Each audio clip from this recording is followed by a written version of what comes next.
Bueno, buenas noches con todos. Somos un grupo de estudiantes de la Universidad Central del Ecuador en la Facultad de Ciencias Psicológicas de la carrera de Psicología Clínica. Y en base a nuestro interés en expandir nuestro conocimiento sobre la teoría de rasgos de la personalidad, vamos a realizar una entrevista. Primero me gustaría que se presentara, por favor. Buenas noches, chicas, chicos. Para mí es un honor que me hayan invitado a formar parte de su trabajo de investigación. Mi nombre es Camilo Nicolás Narváez, soy psicólogo clínico graduado en la Pontificia Universidad Católica del Ecuador. Mi especialidad teórica es la terapia cognitiva conductual. Sin embargo, a lo largo de la carrera y en base a mi experiencia trabajando con pacientes, he aprendido un poco de otras teorías, entre estas también la teoría de rasgos. No sé qué más quisieran saber, si es que tienen alguna pregunta antes de iniciar.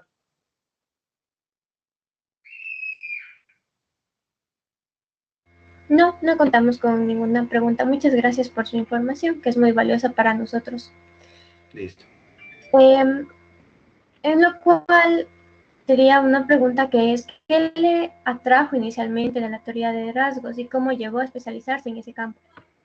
Bueno, la teoría de rasgos es un tema bastante interesante dentro de la psicología, porque como su nombre lo indica, va viendo y analizando ciertos rasgos de la personalidad que hacen que la personalidad de cada individuo sea única, puesto que se hace un conjunto, una mezcla, una fusión de distintos rasgos. Entonces, por decirles, si es que yo tengo un rasgo que se parece al rasgo de Fernanda Vargas, por decirles, eh, puede que sea un rasgo que sea en común, pero que yo tenga otros rasgos que Fernanda no tenga, o que a su vez que Fernanda Sánchez sí tenga, pero que ninguno de nosotros dos tengamos. Entonces eso hace que cada personalidad sea totalmente distinta. Muchas gracias. Prosiguiendo a la siguiente pregunta, es ¿cómo ha influido la teoría de rasgos en su comprensión de su propia personalidad y la de los demás?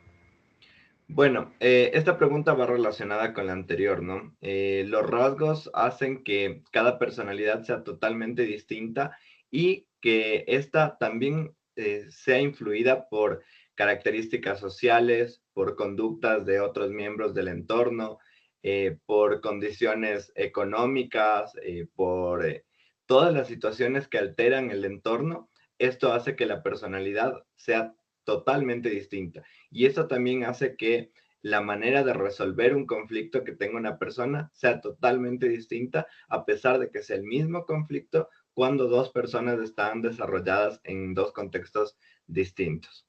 Muchas gracias. ¿Y nos podría compartir alguna anécdota o experiencia personal que ilustre cómo la teoría de rasgos ha ayudado a entender mejor el comportamiento humano? Claro, bueno, esto en parte está basado dentro del mismo estudio de la carrera. Cuando uno empieza a estudiar la carrera de psicología clínica, muchas veces las motivaciones para estudiar esta carrera son situaciones internas. Por lo general, el mismo estudiante es el que está atravesando alguna situación, o hay veces que un miembro de la familia está atravesando algún trauma, algún trastorno, y se inicia la carrera intentando en cómo poder resolver este problema, ¿no es cierto? Entonces, en este caso, lo que suele suceder es que una vez dentro de la carrera, se suele comenzar a identificar ciertas características que dicen como que, esto me explica por qué actué así en determinado momento. O quizás con el conocimiento que tengo ahora, hubiera podido hacer de distinta manera lo que tenía que haber resuelto hace 10 años, por decirlo. Entonces, todo esto se va conjugando y cada una de las cositas que van pasando dentro de nuestra vida va interactuando de una manera distinta para que con nuestra personalidad, como se va desarrollando todo, pueda ayudarnos a resolver mejor las situaciones, tengamos mejores herramientas para poder establecer mejores decisiones y resolver mejor los conflictos. Qué interesante. ¿Y Ahora con respecto a las teorías, con la teoría de Allport, ¿cómo define usted los conceptos de rasgos centrales, rasgos secundarios y rasgos tipo en la estructura de la personalidad? Claro, bueno, los rasgos centrales se basan como las características más importantes dentro de la personalidad de una persona. Los rasgos secundarios, en cambio, son características de la personalidad que van anudadas a otras características, a otras variables y que son más situacionales. Y los rasgos tipo, en cambio, son patrones de características que se agrupan en varios rasgos y que tienen como un grupo de categorías más grandes. Entonces, por ejemplo, dentro de los rasgos centrales sería la capacidad de sociabilidad que tiene una persona. Cuando dicen que una persona es extrovertida, ¿eso qué es? Es un rasgo central. Ahora, un rasgo secundario, por ejemplo, si es que van a una fiesta o si es que van a un velorio, la forma de vestimenta de una persona es algo situacional. Entonces, por eso es un rasgo secundario. Y un rasgo tipo, en cambio, es, por ejemplo, el grupo sanguíneo, por decirles. Es O positivo, varias personas de distintas características tienen ese mismo tipo de sangre y eso no quiere decir que tengan alguna relación en lo absoluto. ¿Quedó claro? No sé si es que... Sí, sí quedó muy claro.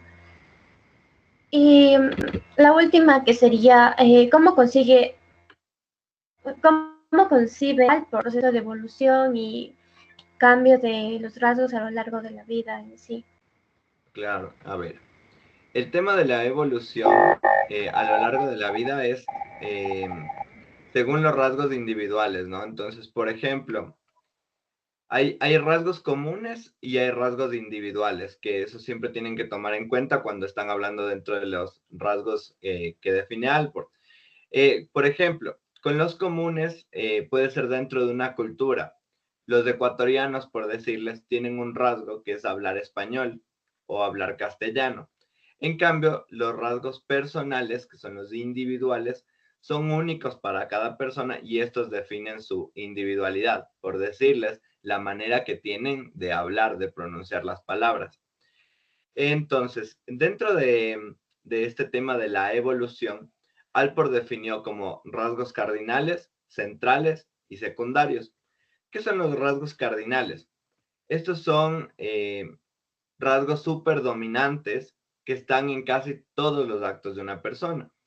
Los rasgos centrales, en cambio, son características generales, menos específicas y menos dominantes que pueden variar según la situación. Y en cambio, los rasgos secundarios son características que varían siempre dependiendo de la situación, ¿no? Entonces, dentro de esto, el desarrollo de la personalidad hay rasgos comunes y hay rasgos individuales, como les estaba explicando. Un rasgo común podría ser que como seres ecuatorianos, como personas ecuatorianas, hablamos español como lengua materna. De ahí un rasgo individual podría ser la manera que cada uno tiene de pronunciar las palabras, el tono de voz, quizás las expresiones faciales que se hacen, los gestos que se hacen, son rasgos individuales. Entonces, Allport, dentro de esto, definió como rasgos cardinales, centrales y secundarios. Los rasgos cardinales son los más dominantes que influyen en casi todos los aspectos de una persona y se habla mucho que pocas personas tienen un rasgo cardinal, es decir, que casi siempre se varía dependiendo de la situación y que no es que siempre vamos a actuar de la misma manera. Los rasgos centrales son características generales que forman parte de la personalidad y que pueden ser variados entre 5 y 10 rasgos centrales por individuo. Y los rasgos secundarios, que son características más específicas y menos dominantes, que siempre variarán de la situación. Entonces, para hablar acerca de cómo se ha desarrollado la evolución a lo largo de la vida, estos rasgos son componentes fundamentales y relativamente estables de la personalidad, pero también Allport reconocía que pueden evolucionar y cambiar gradualmente debido a la situación en la que se encuentra cada persona. Esto puede ser dependiendo de la maduración, de las experiencias de vida, de cada anécdota que tenga cada uno de ustedes, si es que existe algún trauma que afectó quizás de una manera muy prolongada a la personalidad. La estabilidad, la flexibilidad y la comprensión de la personalidad humana también hace que estos rasgos se vayan modificando. Muchas gracias. Seguir con otra pregunta. Dentro de uno de los grandes autores de las teorías de los rasgos de la personalidad, tenemos a Raymond Cattell.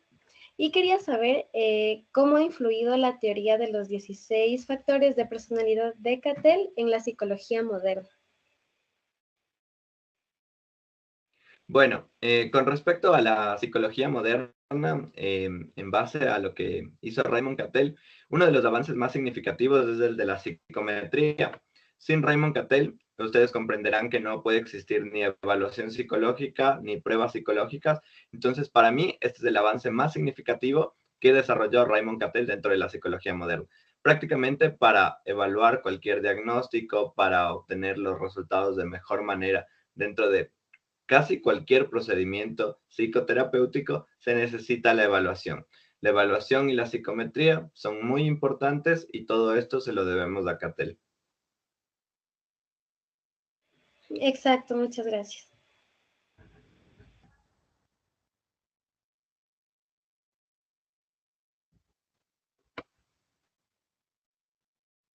Perfecto, Joseph. Esa es una muy buena pregunta porque la propuesta de Cattell ha recibido tan aceptada por por toda la comunidad psicológica. Entonces, por ejemplo, una de las críticas más grandes es el número excesivo de rasgos. Se habla de 16 rasgos que está mencionando Cattell, ¿no es cierto? Y que luego se expandió incluso a 23 y luego a 35. Entonces, estos rasgos pueden ser quizás hasta repetitivos, están repetitivos, ¿no? Otra es que existe una falta de universidad cultural. La teoría de Cattell se desarrolló en contextos principalmente de Occidente, que no son los mismos que, por ejemplo, funcionan en América Latina o en África o en Asia, que hace que las situaciones que él define no sean aplicables para todas las personas dentro de todos los contextos. Justo con respecto a lo que mencionaba Joseph acerca de los temas que ya han sido desechados, es justamente intentar quitar o eliminar este modelo de los 16 factores, que son de los 16 rasgos, que es algo que ya está desactualizado por este tema de la repetición de los rasgos. Los métodos estadísticos que se utilizan dentro del 16PF también ya es algo que está cada vez en desactualización, que ya no se está utilizando tanto. Y las prácticas, a partir de esto, a partir de las evaluaciones del 16PF, ya no son tomadas tan en cuenta por lo que les digo, porque el tema de la evaluación con respecto a lo que él quiso hacer en su momento ya no son válidas para el contexto actual.